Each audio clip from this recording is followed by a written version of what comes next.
DID ගැන කියනකොට මම ඔයාලට කිව්වා මේකෙදි විශේෂයෙන්ම childhood trauma එකක්. ඒ කියන්නේ සමහර වෙලාවට පුංචි කාලේ මුණ දෙන්න ඕන ලොකු ෂොක් එකක්. සමහර වෙලාවට ඔයාලා අහලා ඇති ඇක්සිඩන්ට්ස් වලින් අම්මලා තාත්තලා නැතිවීම දරාගත්තු චූටි දරුවන්. එහෙම නැත්නම් බෝම්බ වලට අහු වුණ පුංචි දරුවන්. මේ වගේ දේවල් ලොකු පීඩනයක් ගෙනල්ලා දෙනවා. මේක ට්‍රෝමා එකක් කියන්න පුළුවන්.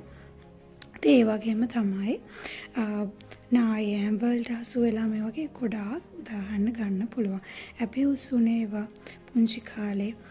ඉතින් මේ වගේ දෙයකට ලක් වුණාම ඒක කෝප් කරන්න පුංචි කාලේ ඉඳන් මේ කැරක්ටර්ස් දෙකක් හෝ ඊට වැඩි ප්‍රමාණයකින් ඔයාගේ බ්‍රේන් එක ස්ප්ලිට් වෙනවා කියලා කියනවා. ඉතින් each character එකට හිතන්න ඔයාගේ බ්‍රේන් එක කොටස් වලට කැඩලා තියෙනවා කාමර වශයෙන් කියලා.